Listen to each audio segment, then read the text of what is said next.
29 April 2021, Hanford Nuclear Reservation, Washington State. A routine announcement crosses state desks. Tank B109 is leaking. Officials describe the single-shell tank, built in the 1940s, now holding 123,000 gallons of radioactive sludge, as losing approximately 560 gallons per year to the surrounding soil. The statement adds reassurance: no immediate risk to workers or the public. Yet the numbers tell a different story. Beneath the desert plateau sit 177 underground tanks, holding 56 million gallons of waste. More than 177 million curies of radioactivity, remnants of plutonium production for World War II and the Cold War.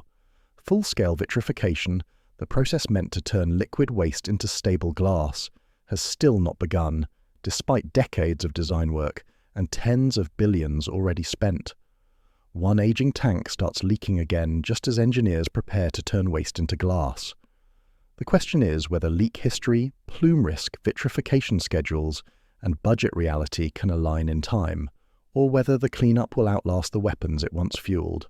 26 September 1944. Hanford engineer works near Richland, Washington. Control panels in the B reactor building show power rising.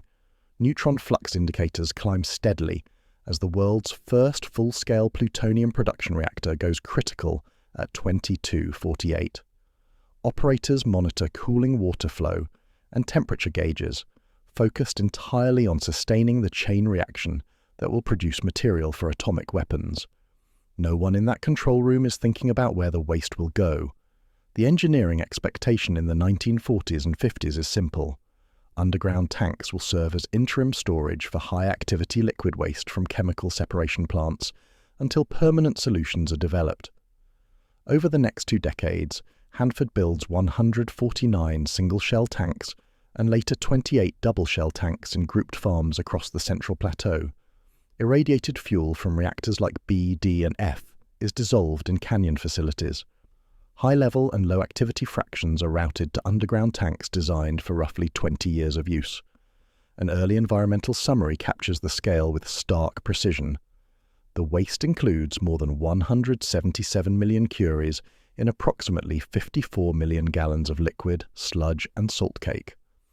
Design decisions made during wartime, steel-lined concrete tanks buried in unsaturated desert soil, create a storage system optimized for rapid plutonium production, not long-term waste immobilization.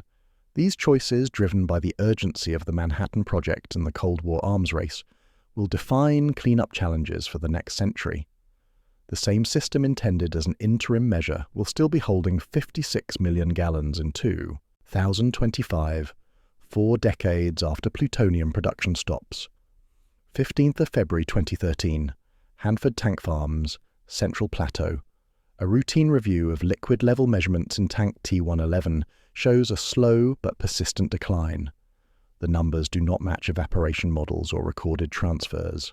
DOE acknowledges that the 530,000-gallon single-shell tank, operating since 1945, and now containing approximately 447,000 gallons of sludge and 38,000 gallons of drainable liquid, is leaking. Historically, level changes in single-shell tanks were often attributed to measurement uncertainty or evaporation.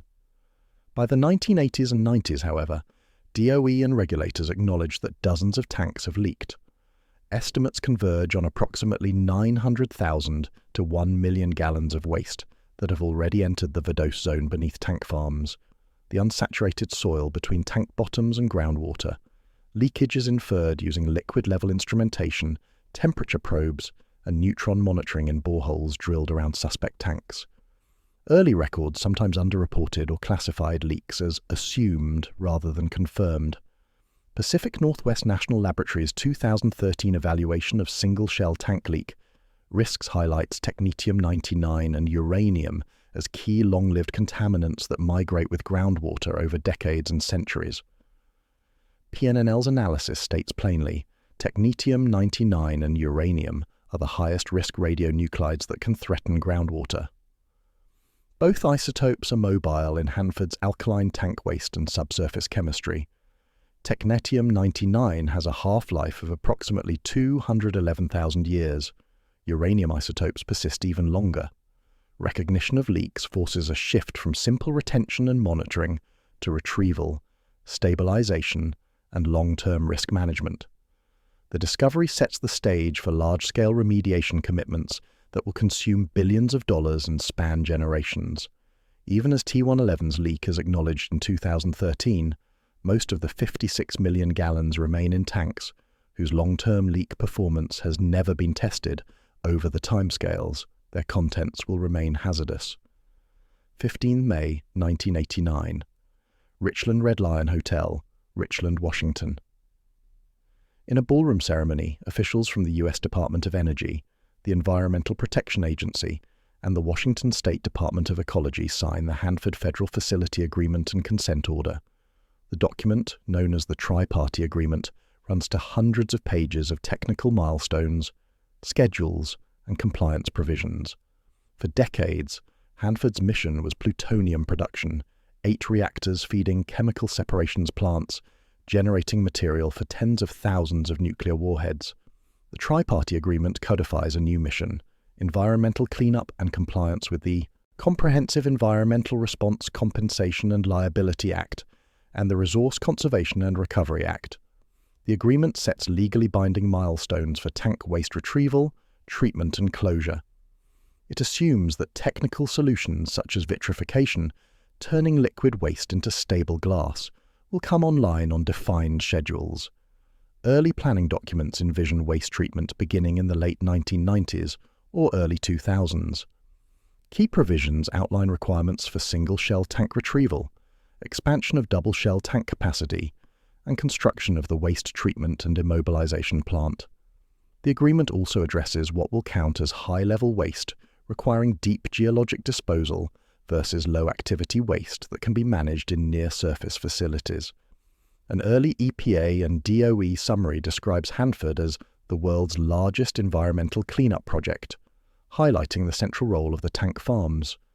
The Tri-Party Agreement grows from 161 enforceable milestones in 1989 to more than 2,000 milestones and target dates by the 2010s. The agreement translates leak history and groundwater concerns into a detailed schedule. Its milestones, however, are repeatedly renegotiated as costs escalate, technical issues emerge, and new leak data surface. What begins as a framework for orderly cleanup becomes a continuous negotiation between regulators, DOE, and budget realities. By the time B109 is confirmed leaking in 2021, many of the original tank waste milestones from 1989 have already been pushed decades into the future. 30th August 1996, Hanford Site, Central Plateau. A technical report on the tank waste remediation system reaches regulators. It lists, tank by tank, waste volume and radioactivity, summarizing the total with clinical precision. More than 177 million curies in approximately 212 million litres, 56 million gallons. For years, many public discussions described tank contents generically as high-level waste. By the mid-1990s, detailed chemical modelling and sampling show a complex mixture. Tanks hold 3 distinct phases: sludge settled at the bottom, crystallized salt cake in the middle, and liquid supernatant on top. These phases vary in density, chemistry, and heat generation. The waste is divided roughly into equal thirds by volume: sludge, salt cake, and liquid, but not by radioactivity. A small fraction of the total volume holds the majority of activity. Key radionuclides include cesium-137 and strontium-90, which generate heat and gamma radiation, technetium-99 and uranium isotopes, which pose long-term groundwater risks, and plutonium and americium, which add alpha activity and transuranic contamination. Chemical hazards compound radiological ones. Tanks contain high concentrations of nitrate, nitrite, chromium, and sodium salts. Some waste is caustic enough to corrode steel liners over decades. Other fractions form hard crusts that resist mixing and retrieval. Core sampling, supernatant sampling, and modelling through systems like the Hanford Tank Waste Operations Simulator refine dose and heat projections. Engineers calculate how much waste can be safely transferred between tanks, how much cooling is required, and which chemical compatibilities must be respected. An NRC referenced summary notes. The waste includes more than 177 million curies in approximately 54 million gallons of liquid, sludge, and salt cake. The precision of these numbers reflects thousands of samples and measurements over decades. Quantifying inventory drives design of tank farm ventilation, mixing, and transfer systems. It defines the feed envelope for future vitrification and determines how waste will be classified, high level versus low activity, for treatment and disposal. These precise numbers become the baseline against which any future reclassification or alternative treatment proposals will be judged. Every decision about glass formulation, canister counts, and repository needs flows from these inventories. 31 August 2018, Hanford 200 West Area, Washington. Risk analysts review plume maps spread across conference tables. Colored contours show technetium, 99, and uranium concentrations extending from tank farms toward the Columbia River, miles to the north. The maps synthesize decades of groundwater monitoring data into a visual record of contamination already in motion. Original design assumptions held that thick unsaturated sediments, the vadose zone, would delay or attenuate any contamination before it reached groundwater. The Hanford site-wide risk review project documents a different reality. Multiple groundwater plumes linked to historical discharges and inferred leaks, some requiring long-term pump-and-treat systems to prevent further migration. The vadose zone beneath Hanford's central plateau extends from tank bottoms down 200 to 300 feet to the unconfined aquifer. Water moves slowly through this unsaturated zone, carrying dissolved contaminants downward over decades. Once in groundwater, plumes migrate laterally toward the Columbia River.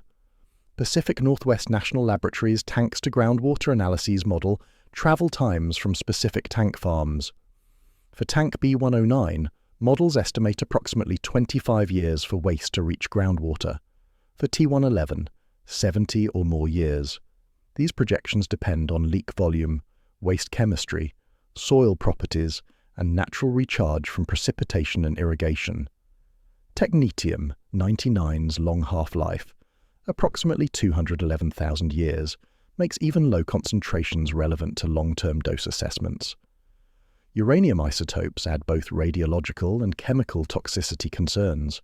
Nitrate, though not radioactive, serves as a tracer for waste migration and can exceed drinking water standards.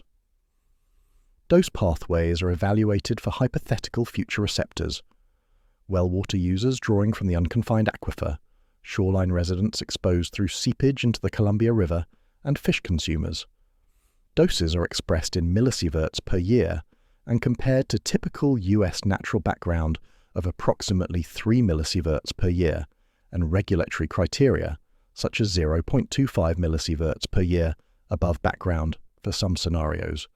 Ecology's agreed order notes that it could take 25 or more years for waste from tank B109 to reach groundwater and 70 or more years for tank T111 waste. These findings shift emphasis from tank integrity alone to long-term groundwater protection and sequencing of cleanup work based on risk.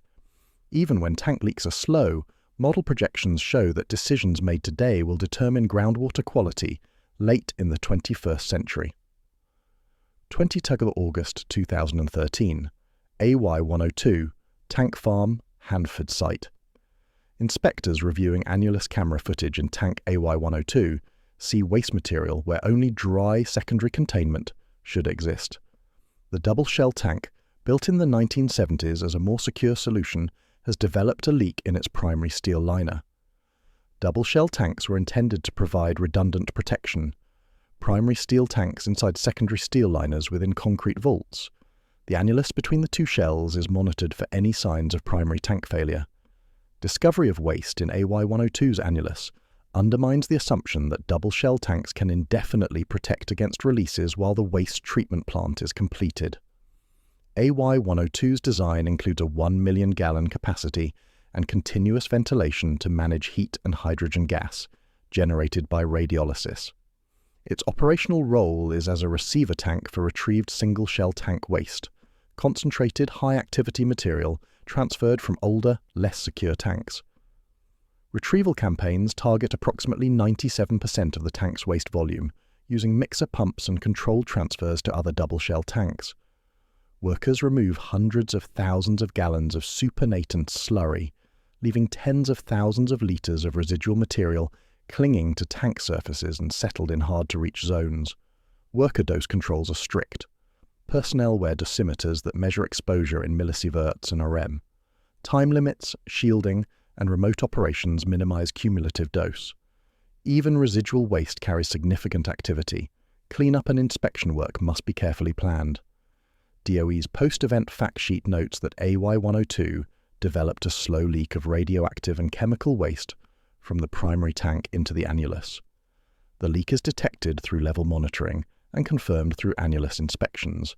No waste escapes the secondary containment, but the event demonstrates that even newer infrastructure is vulnerable to corrosion and stress. AY-102's failure leads to accelerated plans for new double-shell tank capacity, heightened annulus monitoring across the tank farm system, and intensified focus on commissioning vitrification to reduce reliance on tank storage. The lesson is clear and documented. If even double-shell tanks can leak, the assumption that time is on the cleanup program's side becomes questionable. Every year that waste remains in tanks is a year of ongoing corrosion, radiolysis, and structural stress. 15th of February 2013, Hanford Tank Farm, 200 West Area. A news release summarizes the situation with bureaucratic precision. Approximately 447,000 gallons of radioactive sludge remain in tank T111, with about 38,000 gallons of drainable liquid. Declining levels indicate a leak. Historically, single-shell tank leaks were often treated as events from past operations, problems already contained by soil and monitored through networks of wells. T111 demonstrates an ongoing leak in a tank still holding nearly 500,000 gallons of waste. DOE estimates the leak rate at approximately 150 to 300 gallons per year. Tank T111 entered service in 1945, part of the T-Farm in the 200 West area. Its design capacity is 530,000 gallons. Over decades of operation, it received high-level waste from bismuth phosphate and redox separations processes. The waste settled into layers, a dense sludge heel at the bottom, topped by residual liquid. Liquid-level trends are tracked through automated and manual measurements. When levels decline more than evaporation and transfers can account for, operators flag the tank as a suspect leaker. Further analysis, reviewing historical data, comparing adjacent tanks, examining vadose zone monitoring, confirms the leak. Risk evaluations conclude that near-term surface doses remain low. The leaked waste is migrating slowly through unsaturated sediments hundreds of feet above the water table. No immediate threat to workers or the public is identified. However, each gallon that leaks adds to the long-term vadose zone inventory and eventual groundwater burden. A 2013 public radio report notes, the tank currently contains approximately 447,000 gallons of radioactive sludge. There are 177 aging underground tanks at Hanford. T111's leak, together with similar single-shell tank issues, becomes part of the basis for later agreed orders requiring DOE to implement interim measures, surface barriers to limit water infiltration, enhanced leak detection and monitoring, and planning for transfers of remaining pumpable liquid to double-shell tanks once capacity is available. When B109 is later confirmed leaking, it joins T111 in demonstrating that single-shell tank leaks are not just a historical problem, they are current and ongoing. 25th August 2022, Hanford Tank Farms in Olympia, Washington. Ecology announces an agreed order with DOE to address 2 leaking single-shell tanks. The order specifies that tank B109 holds approximately 123,000 gallons of waste, with 13,000 gallons of residual liquid, and is leaking approximately 560 gallons per year. Tank T111 holds approximately 397,000 gallons, with 37,000 gallons liquid, leaking approximately 300 gallons per year. DOE fact sheets emphasize that current leaks do not increase immediate risk to workers or the public. Existing pump and treat systems in the 200 areas extract contaminated groundwater, remove contaminants through ion exchange and other processes, and return treated water to the aquifer or hold it for disposal. These systems, operating continuously, are designed to intercept plumes before they reach the Columbia River. State officials stress a different timeline. While near-term doses may be low, the long-term risk to groundwater and the Columbia River increases with every gallon that leaks. The vadose zone provides a buffer, but it is not permanent containment. Over decades, mobile contaminants will reach the water table. The agreed order requires DOE to evaluate and implement interim measures. Options include subsurface barriers to limit water infiltration and slow contaminant transport, additional monitoring wells to track plume movement, and planning for eventual waste transfers once double-shell tank and waste treatment plant capacity are available. Ecology's summary states, Energy estimates tank B109 is leaking about 560 gallons of waste per year, and tank T111 is leaking about 300 gallons per year. The numbers are small compared to the 56 million gallon total inventory, but they are cumulative.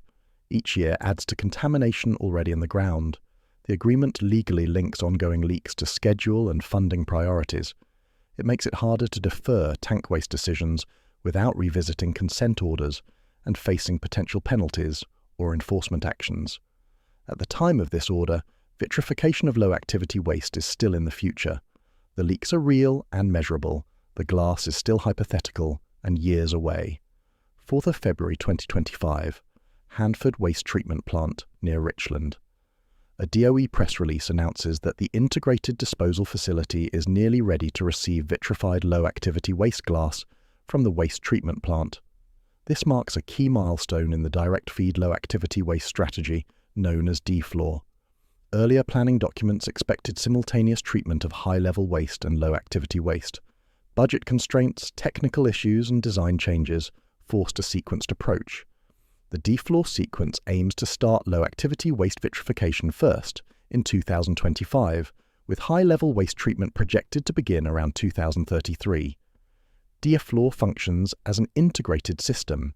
Waste is pre-treated in tank farms, where cesium and other heat-generating isotopes are removed through ion exchange or precipitation. The resulting low-activity stream is transferred to the LAW facility at the waste treatment plant. There, it is mixed with glass-forming additives, silica, boron, sodium, and other compounds, and heated to temperatures above 1000 degrees Celsius. The molten mixture is poured into stainless steel canisters, where it cools and solidifies. Each canister holds a fixed volume of glass, immobilizing radionuclides in a durable matrix resistant to leaching. The canisters are transported to the integrated disposal facility, a near-surface engineered disposal cell designed for long-term isolation. Expected treatment rates and projected numbers of low-activity waste glass containers are compared to the 56 million gallon tank inventory. At planned throughput, LAW vitrification must run for decades to address tens of millions of gallons of waste classified as low activity. DOE's fact sheet notes, to begin treating waste as soon as practicable, DOE developed a sequenced program that would treat low-activity waste first, in 2025. The DFLAW schedule becomes the main near-term lever to reduce tank volumes. Its pace must be compared against ongoing single-shell tank leak rates and double-shell tank capacity limits. Every gallon vitrified reduces the liquid inventory at risk of future leaks. Even if DFLAW runs as planned, high-level waste and residuals will remain in tanks for decades, holding most of the radioactivity and driving long-term cost and risk. 15 October 2025. Hanford Site, Washington. State regulators and DOE announced that vitrification of tank waste has begun, meeting an October 15th deadline to start turning pre-treated low-level waste into glass. After decades of planning and more than $30 billion invested in the waste treatment plant, low-activity waste vitrification finally starts operations.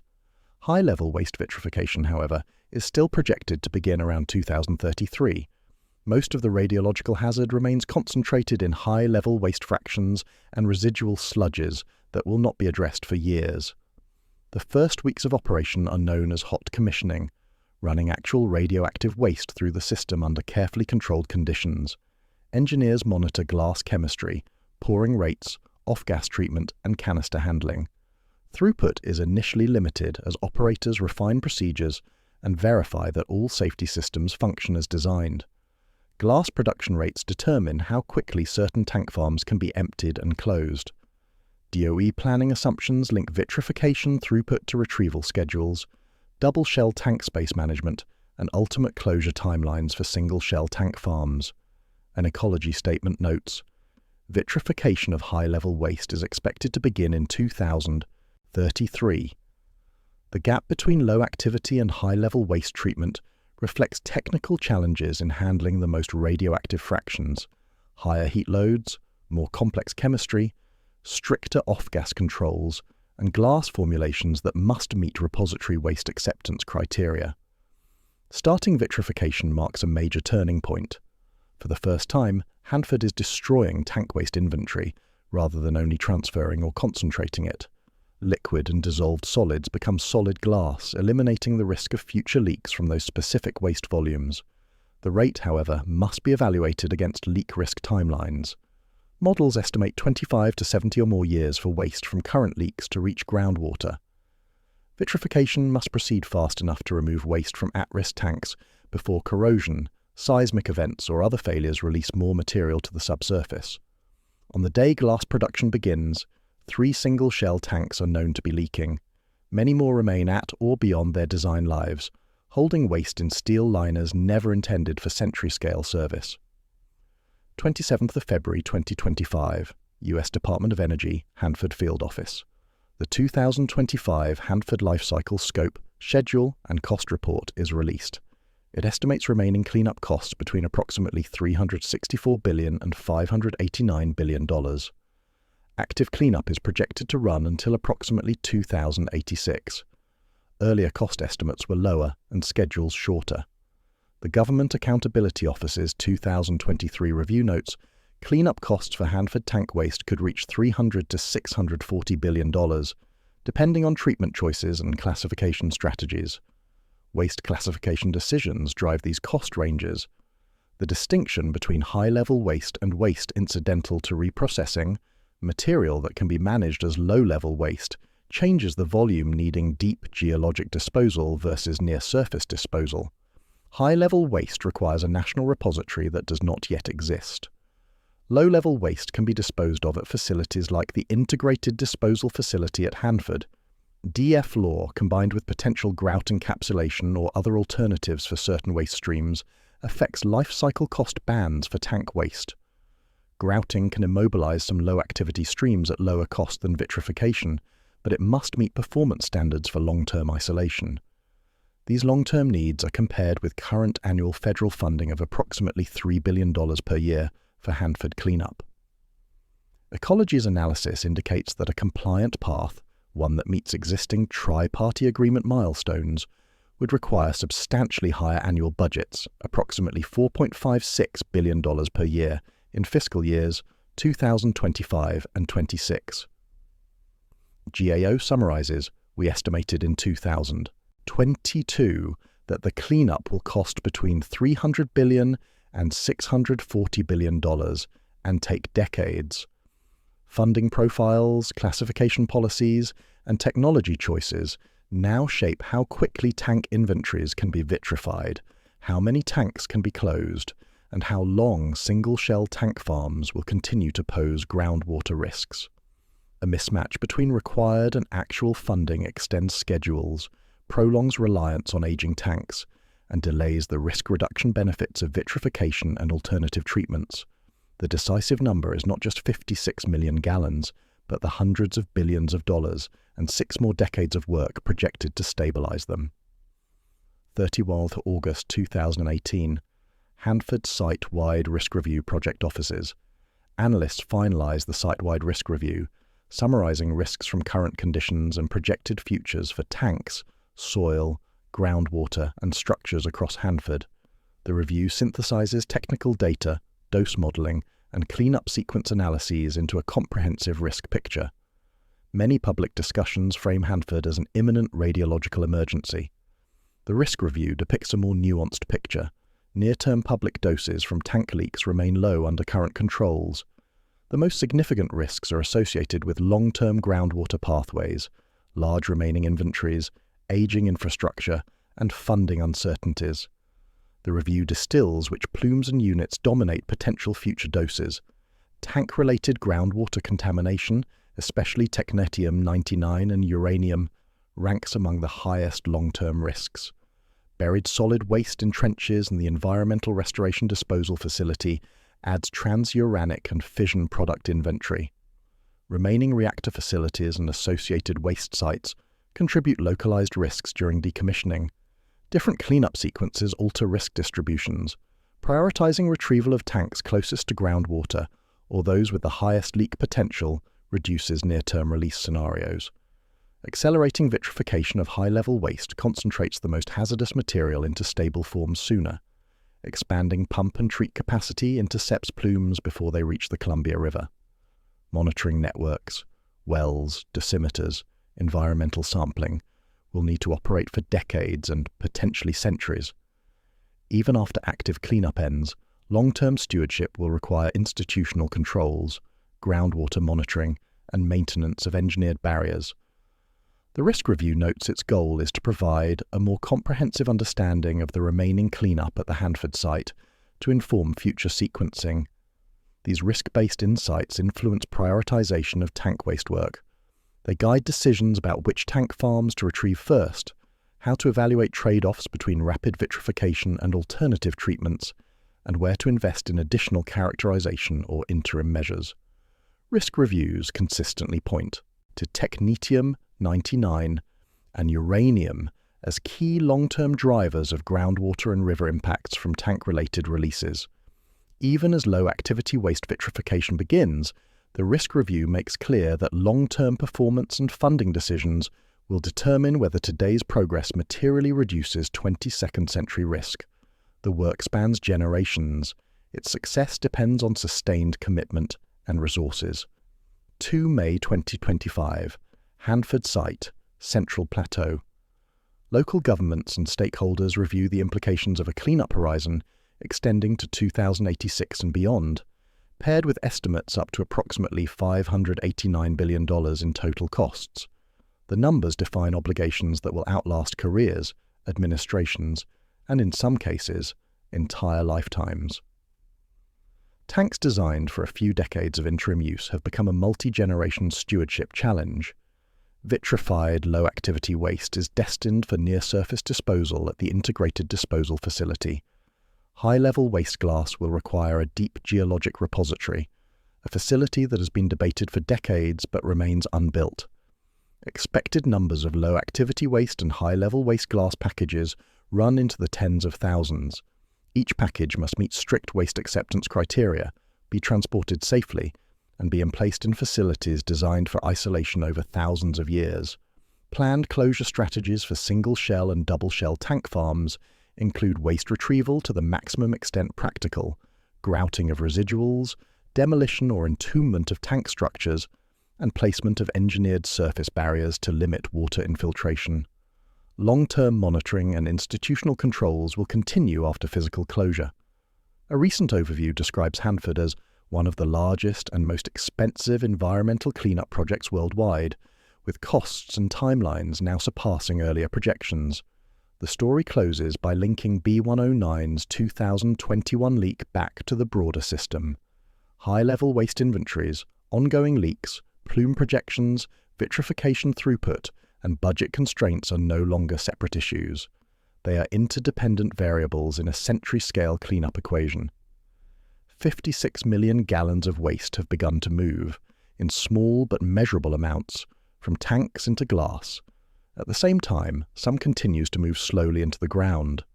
The numbers now on record, volumes in gallons, activity in curies and becquerels, costs in hundreds of billions of dollars, timelines stretching to 2086 and beyond, define a technical and ethical commitment that will outlast every reactor that created the waste. The tanks remain, the glass grows, the ground holds what has already leaked, and the Columbia River flowing past the desert plateau will be monitored for generations yet unborn.